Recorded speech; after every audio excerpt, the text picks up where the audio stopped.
जी हाँ, good morning friends. आज हो चुका है 2 अगस्त 2020 सोमवार का दिन और आइए बात करते हैं आज के सभी मुख्य समाचार और बड़ी खबरों के बारे में। आपको बता दें कि इस वीडियो के अंदर बहुत ही महत्वपूर्ण और काम की खबरें शामिल की गई है जो आपके लिए जानना बेहद जरूरी है, क्योंकि भारत सरकार की तरफ से कुछ नई गाइडलाइंस जारी हो चुकी है। उसके अलावा अपन आने वाले 48 घंटों के अंदर कैसा रहने वाला आपके शहर का मौसम का हाल, वो सब चीजें भी जानेंगे इसी वीडियो के अंदर। 5 मिनट के अंदर 50 अपन बड़ी खबरें यहाँ पर जानने वाले हैं। सबसे पहला अपडेट आपको बता दें बिहार के बाढ़ को लेकर के। आप देख सकते हैं बिहार में बाढ़ से बेहाल, लगातार बारिश के कारण कोसी बागमती जो है नदियां वो लाल निशान के पार हो चुकी हैं। 44 लोगों की अब तक जान जा चुकी है। पूरे देश में भले ही जुलाई का महीना कम बारिश के साथ गुजरा हो, हर कहीं पर जो लोग है वो बारिश को तरसे हो, लेकिन बिहार के लिए तो पूरे महीने बाढ़ तबाही लेकर आती रही जो अब भी जारी है। राज्य में लगातार बारिश के कारण कई जिले अब भी बाढ़ के पानी में डूब चुके हैं और इसी बीच शुक्रवार को हुई बारिश के कारण नदियां उफान पर हैं। इसमें कोसी और बागमती सहित बूढ़ी गंडक खतरे के निशान से ऊपर बह रही है, जबकि गंगा खतरे के निशान के आसपास है। कई जिले के बाढ़ प्रवण क्षेत्र में स्थिति भयावह होती जा रही है, जिसके फोटोज आप स्क्रीन पर देख सकते हैं कि किस तरीके से घर, मकान सब कुछ पानी में जलमग्न हो रहे हैं।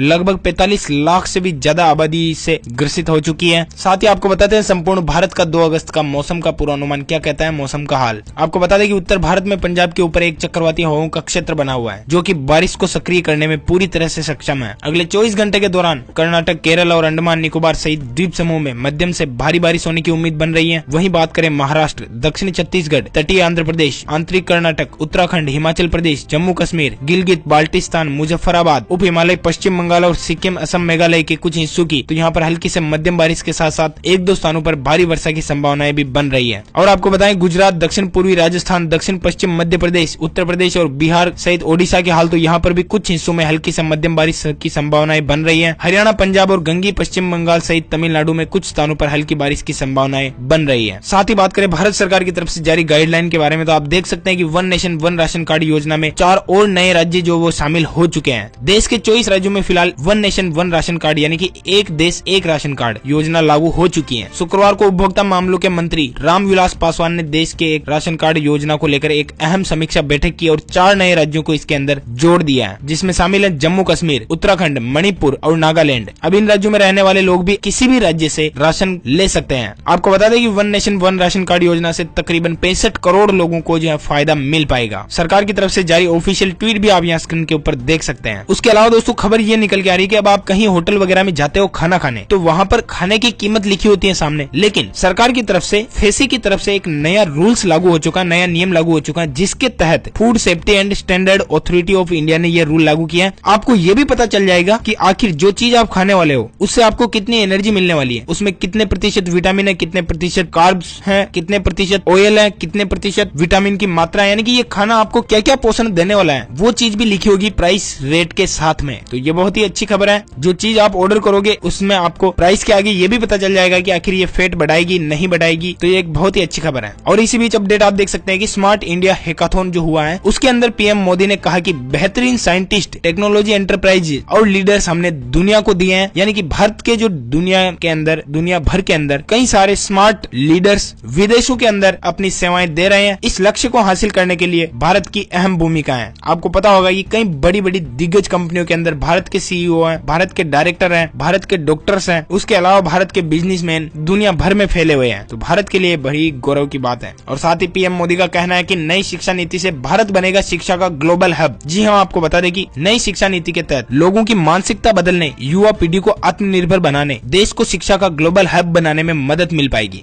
उसके अलावा खबर आप देख सकते हैं दोस्तों, अगर आप फ्लैट खरीदने की प्लानिंग कर रहे हैं तो अब आप ऑनलाइन भी खरीद सकते हैं। ऑनलाइन भी आपको मिल जाएगा तकरीबन 2,70,000 से ज्यादा रेडी टू मूव वाले फ्लैट जो है वो सेल पर लग चुके हैं, यानी पूरी तरह से तैयार है, आप जाके बस आपको रहना है। दरअसल नारेडको ने हाउसिंग फेस्टिवल यानी कि घरों का त्योहार, घर बेचने का त्योहार, इस तरीके से सेल लगाई है, यह नाम दिया गया है हाउसिंग फेस्टिवल। इसमें तकरीबन 1.21 लाख करोड़ रुपए से अधिक की अफोर्डेबल हाउसिंग प्रॉपर्टीज जो बिक्री के लिए उपलब्ध है, और वो भी अलग अलग शहरों में। शहरों की लिस्ट आप यहाँ स्क्रीन पर देख सकते हैं। किस तरीके से इसमें आपको भाग लेना है इसके बारे में अपन अभी थोड़ी देर बाद अलग से वीडियो बना के जान लेंगे। कुल मिला के अभी आप इतना समझ लो कि आप घर भी अब जो है ऑनलाइन खरीद सकते हैं। रेंटल हाउसिंग में सरकार भी जल्द जो है 100% एफडीआई की मंजूरी देने वाली है। भारत सरकार ने ही नारेडेको नाम से एक एप्लीकेशन और पोर्टल वेबसाइट भी लॉन्च की है, जिसके ऊपर आप अधिक डिटेल देख सकते हैं। उसके अलावा ऑनलाइन वेबसाइट housingforall.com पर भी आप अधिक जानकारी ले सकते हैं। उसके अलावा सभी भारतीयों के लिए बड़ी खुशखबरी निकल के आ रही है। यूएई के अंदर जो अब 2 दिनों के अंदर पासपोर्ट का नवीनीकरण हो जाएगा। दरअसल संयुक्त अरब अमीरात में भारतीय प्रवासी अगर रहते हैं तो अब वहाँ पर आप महज 2 दिनों के अंदर अपने पासपोर्ट का नवीनीकरण करा सकेंगे, जिसे अपन रिन्यू कराना बोलते हैं ना, वही प्रक्रिया 2 दिन के अंदर पूरी हो जाएगी। और साथ ही बड़ी खबर आप देख सकते हैं इस वक्त की, चीन को लगा एक और बड़ा झटका। दरअसल चीन की गेमिंग इंडस्ट्री को एक बड़ा झटका एप्पल कंपनी ने दिया है। एप्पल ने चीनी प्लेटफॉर्म से लगभग 29,800 एप्लीकेशंस हटा दिए हैं। आपको बता दें कि चीन एप्पल का सबसे बड़ा ऐप स्टोर बाजार है, जिसकी बिक्री $16.4 बिलियन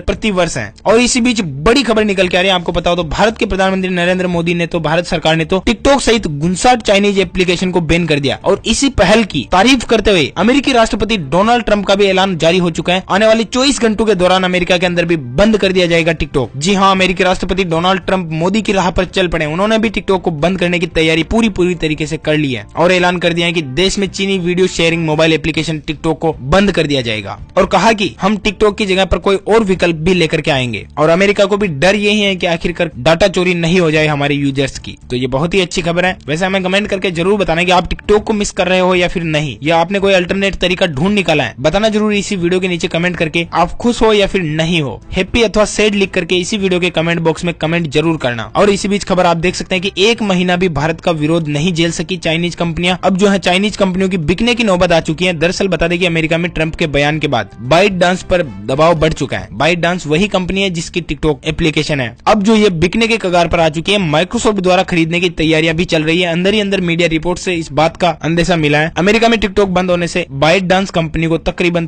650 करोड़ रुपए का घाटा हो सकता है। और जब अमेरिका इसे बंद कर देगा तो मान लो कि दुनिया की सबसे विकसित कंट्री अगर इसे बंद कर सकती है तो बाकी कंट्रियां भी बहुत जल्दी यही फैसला लेगी। और इस पहल की शुरुआत तो आखिर भारत ने ही की थी। आज शाम तक लगभग फाइनल रिपोर्ट आ जाएगी कि आखिर टिकटॉक बिक चुकी है या नहीं। जो भी होगा अपडेट हम आपको बता देंगे आने वाले वीडियो के अंदर इसी चैनल के ऊपर। साथ ही रेल में सफर करने वाले यात्रियों के लिए बड़ी खबर निकल के आ रही है। सामान्य पैसेंजर ट्रेन के समय में अब बदलाव हो जाएगा। नया टाइम टेबल जो वो तैयार हो चुका है। रेलवे बोर्ड के चेयरमैन विनोद कुमार यादव ने CNBC आवाज के साथ खास बातचीत की और उन्होंने बताया कि लॉकडाउन के बाद सामान्य पैसेंजर ट्रेन का समय बदल चुका है। रेल मंत्रालय ने नया टाइम टेबल तैयार कर लिया है। हर 24 घंटे में 3 घंटा सिर्फ मेंटेनेंस के लिए होगा, बाकी ट्रेनें सुचारू रूप से चालू रहेगी। अधिक डिटेल आप स्क्रीन पर देख सकते हैं। साथ ही हरियाणा सरकार की तरफ से बड़ी खुशखबरी निकल के आ रही है। अगर आप भी हरियाणा के निवासी हैं तो इसी रक्षाबंधन पर हरियाणा निवासियों को बड़ी सौगात मिलने वाली है। हरियाणा के मुख्यमंत्री मनोहर लाल खट्टर जी ने बीजेपी गठबंधन सरकार के तहत 9 जिलों के अंदर हरियाणा के 9 जिलों में 10 नए सरकारी गर्ल्स कॉलेज खोलने का फैसला लिया है, जिसकी घोषणाएं मुख्यमंत्री 3 अगस्त को रक्षाबंधन के अवसर पर करेंगे। और इन 9 जिलों में शामिल हैं यमुनानगर, सोनीपत, सिरसा, कैथल, हिसार, भिवानी, पंचकुला, जिंद और नुह शामिल है। ये बेटियों के लिए भी बड़ी खुशखबरी है और उनके माता पिता के लिए भी बड़ी खुशखबरी है। नए गर्ल्स कॉलेज खुल जाएंगे। साथ ही सुप्रीम कोर्ट ने दिल्ली वासियों के लिए, हरियाणा निवासियों के लिए और पंजाब निवासियों से सवाल पूछा है कि आखिर आप लोग पराली नहीं जलाओ तो इसे रोकने के और इंतजाम क्या क्या आपके पास, यानी कि आप और क्या कर सकते हो कि पराली को जलाना नहीं पड़े। सुप्रीम कोर्ट ने दिल्ली, हरियाणा और पंजाब सहित उत्तर प्रदेश, मध्य प्रदेश के किसानों से ये जानकारी मांगी है, क्योंकि दोस्तों पराली जलाने से बहुत ज्यादा प्रदूषण फैलता है और ये प्रकृति के लिए बिल्कुल भी सही नहीं है। साथ ही खबर निकल के आ रही दोस्तों, CISF के कर्मचारियोों को अब जो है फेसबुक और ट्विटर अकाउंट की ID देनी होगी। अगर नहीं देंगे तो उनके ऊपर कार्रवाई की जाएगी। जी हाँ, आपको बता दें कि ICSF ने अपने करीब 1,62,000 कर्मचारियों को सोशल मीडिया के उपयोग के सिलसिले में कुछ नए दिशा निर्देश जारी किए। इसके तहत कर्मचारियों को ट्विटर, फेसबुक और इंस्टाग्राम जैसे सभी मंचों पर इस्तेमाल में लाई जा रही अपनी यूजर ID का खुलासा करना होगा। और इसी बीच बड़ी खबर निकल के आ रही दोस्तों, PLI स्कीम के तहत मेक इन इंडिया के लिए बड़ा प्रोत्साहन और भारतीयों के लिए लगभग 12 लाख लोगों को इससे प्रत्यक्ष और अप्रत्यक्ष रूप से रोजगार मिल पाएगा। जी हाँ, आपको बता दें कि कोरोना महामारी के संकट में जहाँ विश्व की अर्थव्यवस्था हिचकिचे ले रही है, वहीं भारत विदेशी निवेशकों के लिए सबसे आकर्षक देश बनकर उभरा है। आने वाले 5 सालों में लगभग 22 कंपनियां भारत में 11.5 लाख करोड़ रुपए का मोबाइल फोन और कंपोनेंट का उत्पादन करेगी। इससे दोस्तों भारत के अंदर लगभग 12 लाख लोगों को रोजगार मिल पाएगा। भारत में आएगी कंपनियां तो भारत के अंदर टैक्स भी बचेगा और कई तरीके से फायदा भारत को पहुंचेगा। और बड़ी खबर निकल के आ रही दोस्तों, महाराष्ट्र सरकार ने कैदियों की पेंशन जो अब बंद कर दी है। अब नहीं मिलेंगे 10,000 रूपए प्रति माह। जी हाँ, आपको बता दें कि महाराष्ट्र सरकार ने देश में कैदियों के लिए शुरू की गई पेंशन स्कीम को बंद कर दिया है। राज्य सरकार जुलाई 2018 से ही लाभार्थियों पर तकरीबन सालाना 42 करोड़ रुपए खर्च कर रही थी, यानी कि 42 करोड़ रुपए केवल कैदियों को पेंशन देने में जा रहे थे और इस योजना को अब बंद कर दिया है। और बताएं आपको अगली बड़ी खबर, तो वो भी आप देख सकते हैं। IT मंत्री रविशंकर प्रसाद का भी दावा हो चुका है, अगले 5 सालों में स्मार्टफोन मैन्युफैक्चरिंग का हब बन जाएगा भारत, क्योंकि चीन का बाइकआउट करने से भारत में भी काफी ज्यादा पॉपुलेशन है। ये चीज तो आपको पता ही है कि भारत जो है वो चीन के बाद दूसरे स्थान पर आता है, इतने ज्यादा जनसंख्या भारत में है। और ऐसे में लगभग 90% से भी ज्यादा स्मार्टफोन चीन से बन के आ रहे थे। तो जैसे ही बाइकआउट चाइना शुरू हुआ और कई चीनी कंपनियां अब भारत आने की प्लानिंग लॉन्चिंग कर चुकी है। इससे भारत निवासियों को, भारत सरकार को,